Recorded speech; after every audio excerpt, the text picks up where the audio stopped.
வணக்கம் ஃப்ரெண்ட்ஸ். நீங்கள் என்ன பண்ணி பாருங்கள், இங்கே என்ன பண்ணுறாங்கன்னா மணப்பாக்கம் கன்னி கோயில் உங்களுக்கு தெரியுமா? போயிருக்கீங்களா? செங்கல்பட்டுலேருந்து பக்கத்தில் இருக்கக்கூடிய மணப்பாக்கம் கன்னி கோயில் ரொம்ப ஃபேமஸ்ஸு, எல்லாருக்குமே தெரிஞ்சிருக்கும். எங்களுக்கு குலதெய்வம் யாருன்னு பார்த்தீங்கன்னா திருப்பூரூர் முருகர். எங்கள் ஒய்ஃபு வீட்டில் அவங்களோட குலதெய்வம் எதுன்னு பார்த்தீங்கன்னா கன்னியம்மன் கோயில் தான். எங்கள் பாட்டி வீட்லேயும் கன்னியம்மன் கோயில் தான் குலதெய்வம். அதனால் நாங்கள் குலதெய்வ கோயிலுக்கு எப்போவுமே பொங்கல் வைப்போம். அது மாதிரி குலதெய்வ கோயிலுக்காக பொங்கல் வைக்க போனது தான். அதை தான் உங்களுக்கு எடுத்து போட்டிருக்கேன் பாருங்கள். பொங்கல் வைக்க ஆரம்பித்தாச்சு.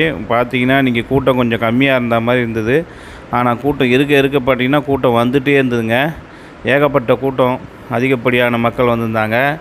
உள்ளே போய்ட்டு நம்ம சாமியெல்லாம் வீடியோ எடுக்கிறதுக்கு அனுமதி கிடையாது. அதனால் வெளியில் பொங்கல் வைக்கிறது, சுற்றி பார்த்து இதை மட்டும் தான் எடுத்தோம். அங்கேயே பார்த்தீங்கன்னா டிஃபன் கூட இருக்கும். பூரி, தோசை, இட்லி, வடை எல்லாமே கூட கொடுப்பாங்க. பொங்கல் வச்சு பாருங்கள். கோயில் தான் பார்க்குறீங்க. கோயிலுக்கு மேலே ஏதோ கட்டிகிட்டு இருக்காங்க. இப்போ சுற்றி பார்த்திங்கன்னா வண்டிகள்லாம் நின்றுட்டுருக்கு. நிறைய பேர் இந்த பக்கம் எவ்வளோ பேர் போவாங்க. அனைத்து மக்களுக்குமே இந்த இடத்த பற்றி தெரியும். இங்கே காலையில் டிஃபனில் எல்லாமே விற்கணும். போயின்னா அங்கே போய் கூட சாப்பிட்டுக்கலாம். மற்றபடி பார்த்திங்கன்னா எல்லாருமே ஆடு கோழிலாம் கொண்டு வந்து இங்கேயே வந்து சமைச்சு சாப்பிடுவாங்க. சாமிக்காக படையல் பண்ணி சாப்பிடுவாங்க.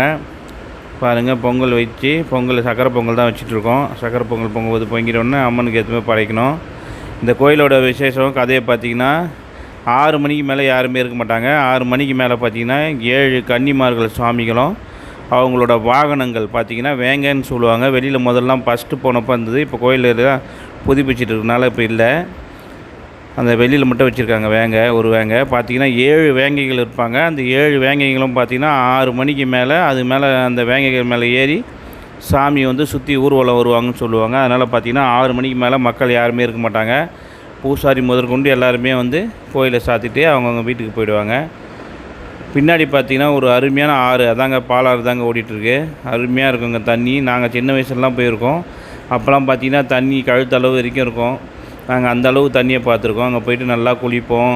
ரொம்ப ஜாலியாக இருக்குங்க. குழந்தைங்களோட பசங்களோட கூட்டிகிட்டு போய்ட்டு ஜாலியாக விளையாடுவோம். அங்கேயே குளிப்போம். அதுக்கப்புறம் பார்த்திங்கன்னா அதுக்குள்ளே எல்லோரும் பொங்கல் வச்சுட்ருப்பாங்க. அதுக்கப்புறம் வந்து சாப்பிடுவோம். அதுக்கப்புறம் சாமி பார்ப்போம். அதுக்கப்புறம் அங்கேருந்து கிளம்பணுமா பார்த்திங்கன்னா சின்ன கன்னியம்மன் கோயிலுன்ட்டு பின்பக்கம் இருக்கும். அந்த சின்ன கன்னியம்மன் கோயிலாண்ட போய்ட்டு அங்கே தான் உட்காந்துட்டு சாப்பிடுவோம். இதோ பாருங்கள், அந்த சின்ன கன்னியம்மன் கோயில்கிட்ட தான் வந்துவிட்டோம். இந்த கிட்டத்தட்ட 40 வருஷத்துக்கு மேலே மாறாத ஒரே விஷயம் என்னென்னு பார்த்தீங்கன்னா இந்த புளியோதரையும் இந்த உருளைக்கிழங்கு பொரியலும் தான். பாருங்கள், சக்கரை பொங்கல் வச்சாச்சு சாப்பிட்றதுக்கு. இந்த புளியோதரையும் உருளைக்கிழங்கு பொங்கலும் எப்போவுமே மாறாது. அங்கே போனால் பார்த்தீங்கன்னா வடை வைப்பாங்க. அதையும் வாங்கி வச்சுக்கிட்டு புளியோதரைக்கு சாப்பிட்டா அடடா அருமையான டேஸ்ட்டாக இருக்கும். அதுவும் வந்து நம்ம பார்த்திங்கன்னா குடும்பமாக போகணும். அப்படி போகிறது தான் ஒரு சந்தோஷம் இருக்கும். அந்த காலத்துலலாம் கோயிலெலாம் பார்த்திங்கன்னா எல்லோரும் ஒத்துமையாக போகணுன்ட்டு பெரியவங்க சொல்லி வச்சது அதுதான். எதுக்குன்னு பார்த்தீங்கன்னா எல்லோரும் ஒத்துமையாக ஒன்று சேர்ந்து ஒரு நாளில் கூடி பேசும்போது உறவு பலப்படும். அதனால தான் வந்து சொல்லியிருக்காங்க. அதே மாதிரி தான் பாருங்கள், எல்லோரும் போயிருந்தோம். பாருங்கள், என் மச்சான் பசங்க 2 பேருக்கெலாம் மொட்டை அடித்தாங்க. என் குட்டி பையன் தான் உட்காந்து சாப்பிட்ருக்கான். எல்லோரும் உட்காந்து ஒன்றா இலை போட்டு சாப்பிட்டோம். தயிர் சாதமும் கொண்டு போயிருந்தோம், அதையும் சாப்பிட்டோம். சாப்பிட்டு முடிச்சுட்டு அங்கேயே பார்த்திங்கன்னா நல்ல வெயிலுங்க. அன்றைக்கி அந்த மரத்து நேரில் தான் கொஞ்சம் நேரம் உட்காந்து இலைப்பாரிந்தோம். வெயிலோட தாக்கம் அதிகமாக இருந்தது. உள்ளே பார்த்திங்கன்னா நாங்கள் சின்ன வயசில் போகும்போதெல்லாம் நிறைய மரம்லாம் இருக்கும். அங்கே இன்னும் அது அடர்த்தியாக இருக்கும். புழுகுள்னு இருக்குங்க. மாங்காய் மரம்லாம் நிறைய இருக்கும் அங்கே. இப்போ பார்த்திங்கன்னா மரங்கள் கொஞ்சம் குறைஞ்சிட்ருக்கு. வெயில் பார்த்திங்கன்னா உங்களுக்கே பாருங்கள் நல்லா தெரியுது.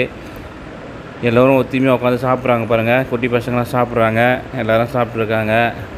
சக்கரை பொங்கல் ஒருத்தர் விரும்பி சாப்பிட்றாரு. நம்ம பொங்கல் வச்சுருந்தீங்களா, அந்த சக்கரை பொங்கல் தான். உங்களுக்கு கண்டிப்பாக வாய்க்கு வச்சுன்னா வாய்ப்பு கிடைக்கும். அதுமாதிரி வாய்ப்பு கிடைக்கும்போது அந்த சைடு போனீங்கன்னா, செங்கல்பட்டு அந்த சைடு போனீங்கன்னா மறக்காமல் நீங்களும் போய்ட்டு மணப்பாக்கம் கன்னி கோயில் அம்மனை போய் பார்த்துட்டு வாங்க. மிகவும் சக்தி வாய்ந்தவங்க. நீங்கள் என்ன வேண்டுறீங்களோ அது கண்டிப்பாக நடக்கும். அது என்ற மாற்றமும் இல்லை. நீங்கள் போய்ட்டு ஒரு வாட்டி வேண்டி பாருங்கள், கண்டிப்பாக நடக்கும். நிச்சயமாக நடந்து அடுத்த வாட்டி நீங்களே போய் பார்ப்பீங்க. ஓகே ஃப்ரெண்ட்ஸ், மறக்காமல் இந்த வீடியோ உங்களுக்கு பிடிச்சிருக்குன்னு நினைக்கிறேன். மறக்காமல் சப்ஸ்கிரைப் பண்ணுங்க. மறந்துடாதீங்க, நம்ம channel AKY Tamil channel subscribe பண்ணி வச்சுட்டிங்கன்னா நிறைய ஆன்மீக தகவல்களும் மற்றும் ஆன்மீக வீடியோக்கள்லாம் நம்ம சேனலில் இருக்குது. நவபாஷண முருகர் வந்து பூந்தமல்லியில் இருக்கார். அவரை பற்றியே போட்டிருக்கோம். பார்க்குறவங்க சேனலில் போய் பாருங்கள். Thank you friends. மீண்டும் அடுத்த வீடியோவில் சந்திக்கலாம்.